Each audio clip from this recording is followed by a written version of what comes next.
My name is Johnny Favolise. I'm a local artist, 3D model maker, animator, designer, and fabricator here in LeSueur, Minnesota. The gathering tree is a giant ash tree that has watched over the city of LeSueur for more than 100 years. In 2017, 24 volunteers worked with a designer and came together to adorn the tree with more than 85,000 lights. The goal was to celebrate all the ages, all the businesses, all the volunteers, and all the organizations working together as a community of kindness, joy, and generosity. On December 1st, 2017, more than 2,000 people came to see the lighted tree for the first time. Lighting this tree on the first Friday of every December has since become a community tradition and marks the official beginning of the LeSueur Christmas in the Valley festivities. The LeSueur Christmas in the Valley Committee decided to commemorate this tree with a sculpture, and that's where I come in. I started the design concept process by gaining perspective of the original tree, the gathering tree, from multiple angles, and then some basic measurements. I mocked up a 3D design model that I can move and rotate. As I design and put this together, it also helps me figure out how much material I'm going to wind up needing to be able to make this sculpture. So I made this 3D model.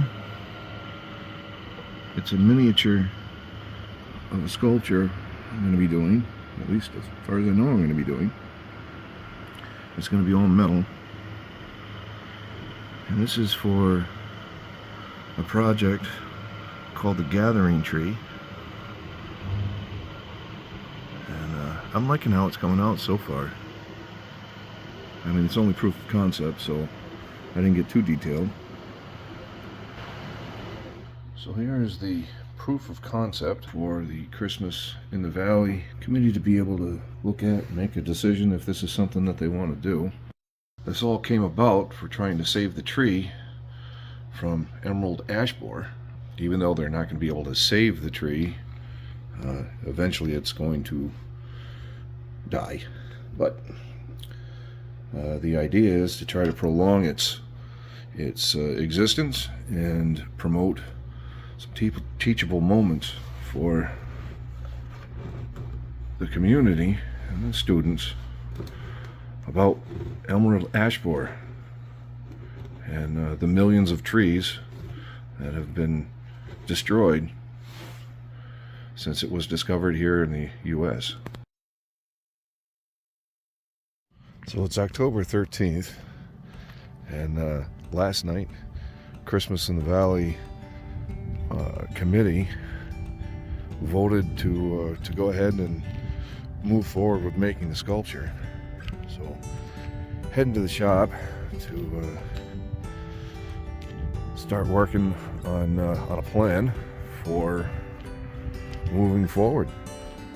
It's going to be pretty exciting. It's definitely an interesting project, and it's unlike anything I've ever done. Before I could just start building the tree, I had to design the interior structural portion to be able to carry the load of a very heavy stainless steel disc that rests on top of it. It makes it very, very top heavy. I also wanted to create the cavity so that we could put in electrical for lighting in the future. So I've been commissioned to make a metal sculpture. This is the proof of concept.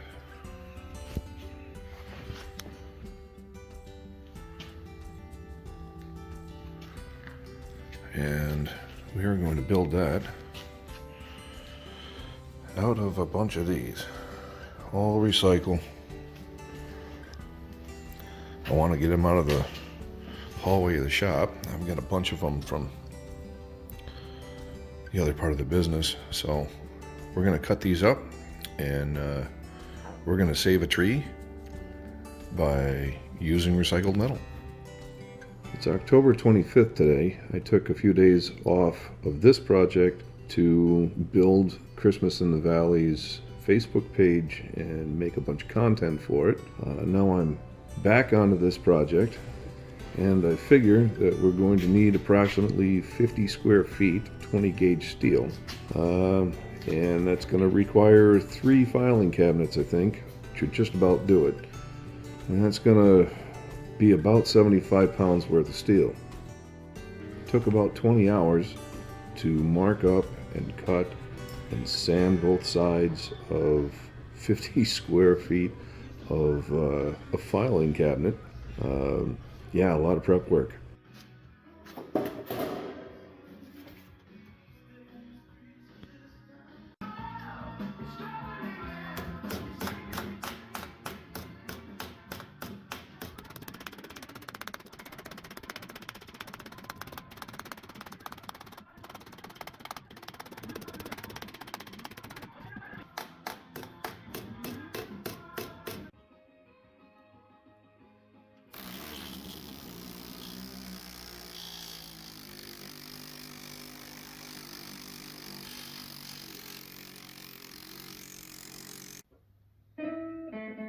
My company, aDDDvantage Creations Inc., here in Lesoy, Minnesota, is very proud to supply all of the recycled metal material, including the stainless steel top and the base.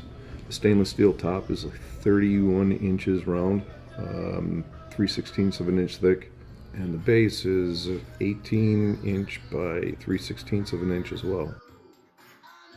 It's the end of the day of November 11th. It's been a long day. The interior structure support is completed and mounted on a table so that I can start building the exoskeleton around this that will support the bark of the tree. So today is November 11th, and it's Veterans Day, and Han Solo goes to work with me every day, and today we're going to start on the cage going around the tree, and a little glimpse at what life is like around here. Building the cage will create the support structure to attach the bark covering. The cage begins to reveal the first signs of the organic nature of this all-metal tree. The sculpture, it was never intended to be an exact likeness of the original. I'm working off digital pictures and creating from my perspective, not from going out there and taking measurements of the tree and how tall this part is and that is. Most of my fabrication work is on vintage vehicles or antiques where a person can't buy parts for. I've done small metal art, flowers and vines and things like that, but this project's the first for me. This portion of the project took about 2.5 days, and now the real fun begins. It's the afternoon of November 14th. I just completed the cage work on the tree sculpture, and it's time to start the most tedious and fun part of this project, the tree's bark. There's very little measuring. There's nothing that's going to be square or straight. This is all organic work. It's going to be a serious Bob Ross experience. If it feels right, then do it. Every piece from this point on is going to be cut. It's going to be hammered on a sandbag. It's going to be planished. It's going to be snipped. It's going to be fitted. It's going to be hammered again, fit, cut, and eventually tack welded into place. All the pieces are fitted together and tacked up the way they should be. Then I've got to go in and I've got to solid weld all of the seams of everything that went on there. Then it all has to be ground down and sanded flush and smooth and still supposed to look organic.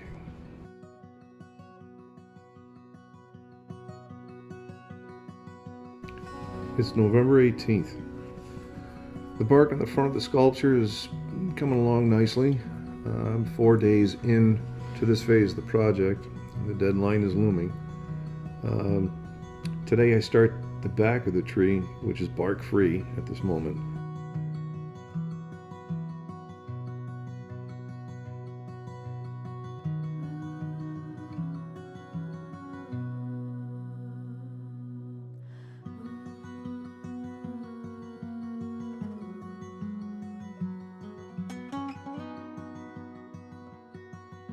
Today is November 20th.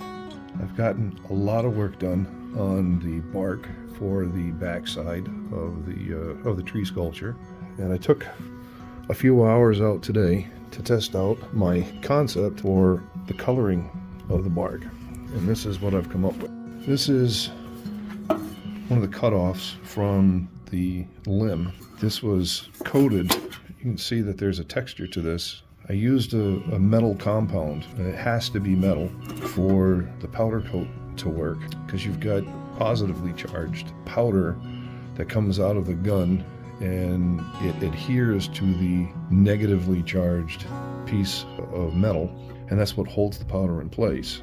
So I did the texture on this with this compound. Then I applied my base color, which is that dark brown, and we baked that, pulled that out of the oven. And then I put this almost white gray color, and then while it was still in powder and not liquefied, I went with a brush and I brushed the whole thing to the bark look of the original tree. And I'm really pleased with the way this came out. Never seen anything like this done before. I really like it. So this is what the finished product is going to be. Today is November 24th. It's just 7 days away from event day, Christmas in the Valley. The kickoff starts on December 1st, and it's a month long. And this sculpture is to be placed in front of the gathering tree on Main Street here in Lesueur, and it will be lit up for the community to see. I have the bark work is mostly done, but the elephant in the room right now is the missing iconic gathering tree feature, and that's the cut limb on the face of the giant trunk that gives this 100-year-old majestic tree its unique character. It must be included on the sculpture for it to be authentic, and this part's going to be a lot of fun.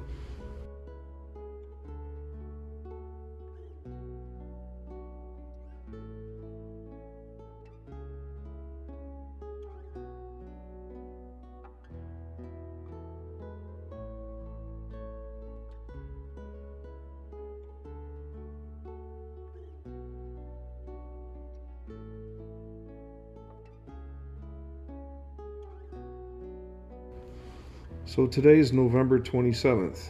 It took 3 days to create the cut limb feature for the sculpture.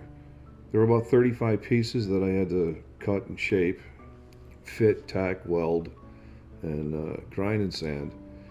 I also created and completed a final punch list of the items to get me ready for the finishing process. It's the morning of November 28th, and it's crunch time. I still need to sand and clean the sculpture stainless steel top. I have to drill the mounting holes and weld in the studs so that the top can be fastened to the sculpture. That needs to be removable for future electrical and lighting. The sculpture needs to have the texture applied, then everything needs to be powder coated. Let's get to it. The stainless steel top is fit to the sculpture balancing point and marked for the stud locations, and the stainless steel base is marked out for the mounting holes for securing the sculpture to the future concrete base. I've textured the sculpture with the metal compound, and now it needs to dry for 24 hours. Tomorrow, it goes into the oven at about 500 degrees for around 2 hours. This is needed for 2 reasons. Heat is needed to cure the compound, and heat above the temperature of what my powder coat is supposed to be cured at is needed in the process called outgassing. This prevents the gases from escaping during the powder coat process that could actually damage or flaw the finish.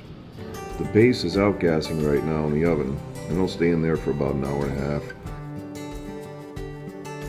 base has come out of the oven. It's cooled down. I shot it with powder and it's back in the oven to liquefy and cure. It's November 30th. Tomorrow's the kickoff for Christmas in the Valley. It's been a long day. The base and the top have been outgassed and powder coated. Everything is cooled down, and I have to say I'm very happy with the way this thing turned out. Now I go home. Tomorrow morning I pick up all the stuff, bring it downtown to Mother Louise Park and set it up. Today is the big day, December 1st, Christmas in the Valley kickoff for tonight's events. I had Chris Wilkie from K&R Graphics here in LeSueur make up a wrap to cover over the top. It looks awesome. It looks fantastic. Now I get it into my van, get it down to Mother Louise Park, and get it installed.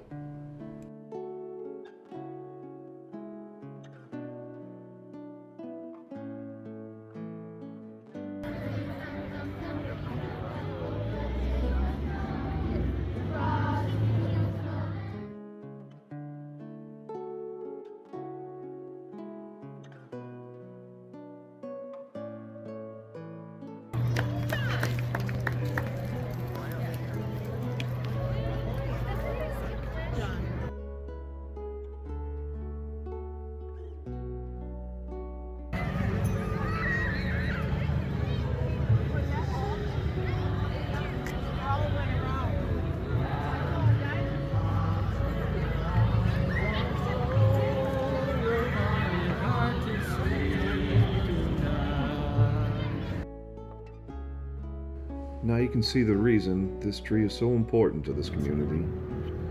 On the first evening of December, to be in great company, to watch the old ash be lit and signal the start of the parade of lights. Have some food, see some familiar faces, and be merry. And this is why it's called the Gathering Tree.